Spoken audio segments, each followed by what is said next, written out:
नमस्कार दोस्तों, स्वागत है आपका पढ़ाकू फैक्ट्री में। मैं हूँ वर्षा बंसोड़े लांजेवार और हम पढ़ रहे हैं कृष्ण खटवानी की स्मृति एक प्रेम की। आज इसका 9वां भाग पढ़ेंगे।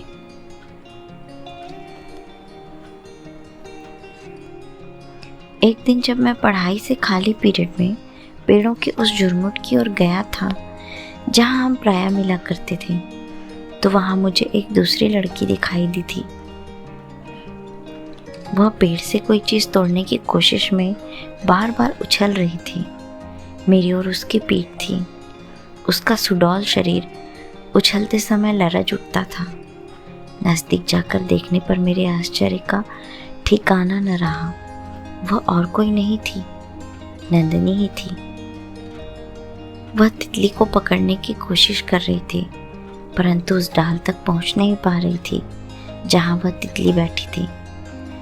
मैंने पीछे जाकर हाथ बढ़ाकर तितली को पकड़ लिया था। नंदिनी ने विस्मय से घूमकर देखा था कि मैं वहां आ गया था और मैं इतना लंबा था कि तितली को वैसे ही पकड़ पाया था। वह मेरे आलिंगन में बद्ध हो गई थी। काफी देर तक वैसे खड़ी रही थी, फिर चुपचाप जाकर धरती पर बैठ गई थी। उसने मेरी ओर निहारा तक नहीं था। काफी देर बाद वह बोली थी,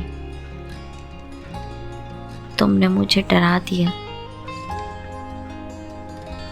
मैंने हंसकर कहा, मुझे नहीं पता था तुम इतनी डरपोक हो। नंदिनी की आंखों में आंसू छलछला आए थे। वह मेरे घुटने पर सिर रखकर जोर जोर से रोने लगी थी। मैं समझ नहीं सका था कि वह बेमौसम बरसात कहाँ से आ गई थी। नंदिनी की कई यादें मेरे शरीर, मेरी आत्मा से घुली मिली थी। क्या क्या याद करता, कितनी यादों को अलग कर शोकेस में सजाता, कितनी यादों को जमीन में रोककर बढ़ाकर पेड़ बनाता। नहीं, मैं कंजूस नहीं हूँ और न ही एक बनिया ही हूँ कि बैठकर उन यादों का हिसाब लगाऊं। परंतु मैंने कभी नंदिनी को आज की तरह याद नहीं किया था। वह सहज रूप से मेरे यहाँ आई थी। सहज रूप से मैंने उसे और उसने मुझे स्वीकार किया था। उस साल हम दोनों विद्यार्थी यूनियन के मंत्री न चुने जाते तो शायद आपस में हर रोज घंटों बातें न करते और न ही एक दूसरे के नज़दीक आते। परंतु आज वह जैसे रजनीगंधा के सुगंध की तरह मेरे चारों ओर फैल गई थी। मैं स्वयं विस्मय में था कि मुझे क्या हो रहा था। एक शाम को नंदिनी और मैं घूमते घामते कहीं दूर निकल गए थे। नंदिनी को पैर में एक कांटा लगा था। वह धरती पर बैठ गई थी। मैं उसके पैर का कांटा निकालने की कोशिश कर रहा था। मेरे नाखून छोटे थे और कांटा पतला था। वह अपनी उंगली से कांटा दिखा रही थी और मैं उसे निकालने की कोशिश कर रहा था। उस कोशिश में हमारे हाथ मिल जाते थे और सिर टकरा जाते थे। मुझे पता था कि अब उसके पैर का कांटा निकल चुका था, तो भी वह बहाना बनाती थी कि कांटा नहीं निकला था। आखिर वह मेरा सहारा लेकर उठ खड़ी हुई थी और मेरे कंधे पर हाथ रखकर लंगड़ाकर चलने लगी थी। कभी कभी किसी को इस तरह सहारा देने में या सहारा लेने में बेहद सुख मिलता है। रजनीगंधा से घिरे हुए उस बाग में बैठकर मुझे अचानक ही विचार आया था कि हम दोनों मित्र थे या कुछ और भी थे। मैं कांप उठा था। मेरा रोम रोम कांप उठा था। नहीं, यह अचानक ही क्या हो गया था। मैं पूरा का पूरा किसी के साथ के लिए, किसी की मौजूदगी के लिए क्यों तड़प रहा था। मुझे ऐसा क्या लग रहा था। मुझे ऐसा लग रहा था कि मैं एक गोलाकार कमरे में बैठा था जिसके चारों ओर खिड़कियां थीं। जहाँ भी जिस खिड़की में से भी देखता था वहाँ नंदिनी दिखाई देती थी। प्रत्येक खिड़की में से उसका रूप निराला था। वे दिन, वे रातें जो हमने एक साथ बिताई थी, जिन्हें मैंने कभी सयास याद नहीं किया था, न जाने कहाँ से जागकर उभर कर सामने आ खड़ी हुई थी। मैं वहीं हरी घास में लेट गया था। रात के खाने की घंटी बजी थी। हॉस्टल के लड़के आपस में बातें करते हुए डाइनिंग हॉल की ओर जा रहे थे। कई प्रकार की आवाज़ें मुझ तक पहुंच रही थी, परंतु मैं वहां शांत लेटा हुआ था। मुझे कोई भूख महसूस नहीं हो रही थी। ऐसा लग रहा था मानो मुझे सब कुछ मिल गया था और उसके बाद मुझे किसी अन्य वस्तु की ज़रूरत न थी। मेरे मन का प्याला भरकर छलकने लगा था। अब उसमें एक बूंद की भी जगह न थी। रात की खामोशी से मुझे सुकून मिल रहा था। मुझे यह सोचते हुए आश्चर्य लगा था कि ऋषि मुनि हिमालय की कंदराओं में जाकर शांति की प्राप्ति के लिए तपस्या क्यों करते हैं। इस दुनिया में ही किसी परिजन के पार्श्व में बैठकर भी संपूर्ण शांति प्राप्त की जा सकती है। ऐसे समय में पूर्णता के क्षणों को बार बार छुआ जा सकता है, सुदूर को अपने निकट पाया जा सकता है। दो घोड़े धीरे धीरे पगडंडी पर से जा रहे थे। पगडंडी की दोनों ओर चाय के बाग थे, जो सीढ़ियों की तरह नीचे उतरते जा रहे थे और दूर देखने से इतना नीचे लग रहे थे कि मन में भय उत्पन्न होता था। सफ़ेद वस्त्रों में स्त्रियां अपने कंधों पर टोकरे बांधे हुए बाग में काम कर रही थी। वे अपने काम में इतनी व्यस्त थी कि उन्हें हमारी ओर देखने की फुर्सत न थी। हमारे घोड़े धीरे, बहुत धीरे चल रहे थे। नंदिनी के घोड़े का रंग सफ़ेद था और मेरे घोड़े का रंग भूरा। दाहिनी ओर दूर दूर तक पहाड़ों की चोटियां थीं, जिन पर ढलते हुए सूरज की पीली रोशनी पड़ रही थी। सुबह का दृश्य मैं भी भुला नहीं पाई हूँ। कैसा ना सुंदर दृश्य था वह। चारों ओर पहाड़ ही पहाड़ और उनके ऊपर सफ़ेद बर्फ। फिर जैसे सैकड़ों बत्तियां जल उठीं, लाल रोशनी फैलने लगी। बर्फ के पहाड़ पर लाल रोशनी का धीरे धीरे तैरकर आना, छोटे छोटे हल्के बादलों को चीरकर रोशनी का फैल जाना, एकाएक समूचे दृश्य का रोशनी में घुल जाना, सभी कुछ ताजा, सभी कुछ नया। उसी तरह जिस तरह तुम सुबह को नहाकर स्नान घर से बाहर आती हो, ताजा, नई, नित नई। नंदिनी ने मुस्कुराकर मेरी ओर देखा था। हमारी निगाहें मिल उठी थी। नंदिनी, कंचनजंगा के इस दृश्य को शायद ही मैं कभी भुला पाऊं। प्रीतम के दर्शन की तरह यह दृश्य एकाएक हमारे सामने आया और शीघ्र ही विलुप्त हो गया। हमें केवल एक स्मृति प्रदान कर गया। नंदिनी ने अपना घोड़ा रोक लिया था। मैंने भी अपने घोड़े की लगाम खींच ली थी। नंदिनी ने कहा था, तुम उस क्षण क्या सोच रहे थे?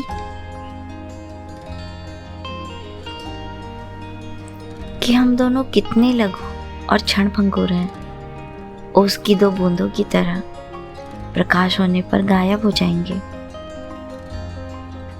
नंदिनी ने घूर कर देखा था। और अब तुम क्या सोच रहे हो?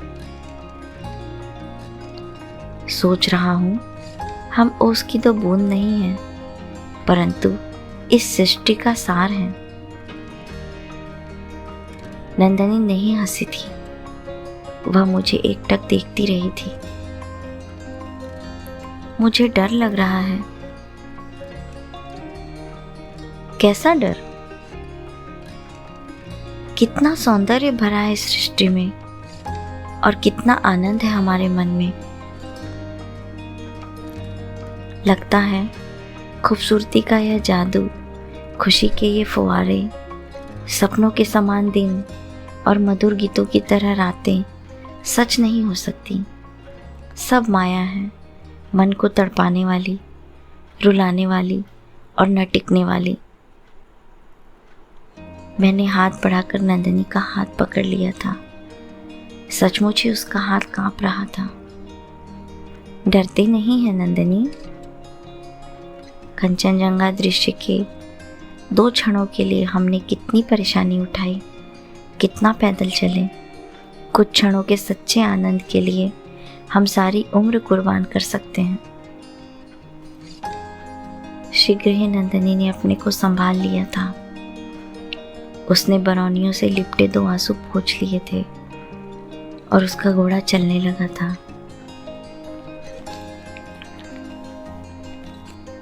जब वह आगे पहुंची थी तो मैंने भी घोड़े को एड़ी लगाकर उकसाया था और वह भी दौड़ता हुआ उसके साथ जा मिला था। हमने मुस्कुराकर एक दूसरे की ओर देखा था। फिर वह ऊंचे पहाड़ों और उन पर छाई बर्फ की ओर देखने लगी थी और मैं खेतों में काम करती हुई औरतों की ओर देखने लगा था। अब हमारे घोड़े ऊंचाई पर चढ़ रहे थे। वे तजुर्बेकार थे और हर कदम संभल कर उठा रहे थे। उस रात को चारों ओर बादल घिराए थे। सारे आकाश पर तो क्या, धरती पर भी बादल आवारा घूम रहे थे। वे खिड़कियों के बाहर किसी इंतजार में खड़े थे और उनके शीशों से बार बार टकराकर भीतर आने का रास्ता खोज रहे थे। बूंदों की टप टप आवाज बड़ी देर तक छत पर होती रही थी। अचानक तेज बारिश हो रही थी। लगता था कोई दूर दूर तबला बजा रहा हो।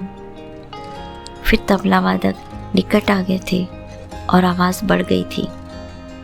हवा की गड़गड़ाहट से भरी अजीब किस्मों की आवाजें आ रही थी। पास ही जंगलों में पेड़ आपस में टकराकर कोलाहल कर रहे थे। कमरे में अंगीठी जल रही थी। कभी कभी उसमें से लकड़ियों के बुरबुराने, टरकने, टूटने की आवाज उठती थी। आग की लपटें जैसे ऊपर उठती थीं तो कमरे का अंधेरा और उजाला आपस में खेलने लग जाते थे। दीवारों पर तरह तरह की परछाइयाँ हलचल में आ जाती थीं। नंदिनी और मैं नज़दीक ही 2 कुर्सियों पर बैठे पुस्तक पढ़ रहे थे। अचानक बादल गरजे थे, बिजली चमकी थी और ऐसा धमाका हुआ था जैसे कोई भूकंप हुआ हो। काठ का बना हमारा कमरा हिल उठा था। बिजली सर्पणी की तरह टेढ़ी मेढ़ी सरसराती हुई आसमान से नीचे उतरी थी और हमारी खिड़की पर पहुंचकर गुम हो गई थी। तब ऐसा लगा था आसमान बीच से टूटकर 2 टुकड़े हो गया था। नंदिनी उछलकर मेरी गोद में आ छिपी थी। जब आवाजें जरा कम हुई थी और बिजली ने अपने को धरती में कहीं दफना दिया था तो मैंने नंदिनी का मुंह ऊपर उठाया था। उसके दोनों गाल अपने दोनों हाथों में धर लिए थे। मैंने उसकी आंखों में निहारा था। उन आंखों में डर भरा हुआ था। उसके होंठ फड़क रहे थे। उसका माथा आग की रोशनी में सोने की तरह चमक रहा था। तब मैंने उसकी मांग में लाल सिंदूर देखा था जिसने उसे काली देवी का रूप दे दिया था।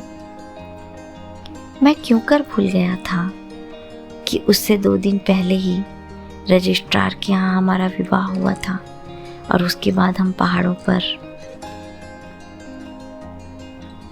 मेरी आँख खुल गई थी। मैंने एक अजीब सपना देखा था। मैंने वह सपना कैसे देखा था, क्यों देखा था? तो क्या नंदिनी मेरे दिल व दिमाग पर छा गई थी?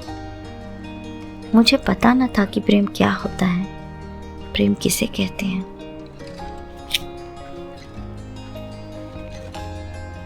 मैं पलंग पर बैठा था। खिड़की के बाहर चांद की रोशनी फैली थी। रात के समय रजनीगंधा की महक मेरी खिड़की तक आ जाती थी। मैं काफी देर तक खिड़की के बाहर देखता रहा था। दिल में एक अजीब सुकून था। लग रहा था रजनीगंधा की खुशबू मेरे भीतर भी चारों ओर फैल गई थी। बहुत देर तक जागने और बाहर निकलकर घूमने के बाद मैं अपने ऊपर चादर तान कर सो गया था। उस रात को मुझे बहुत अच्छी नींद आई थी।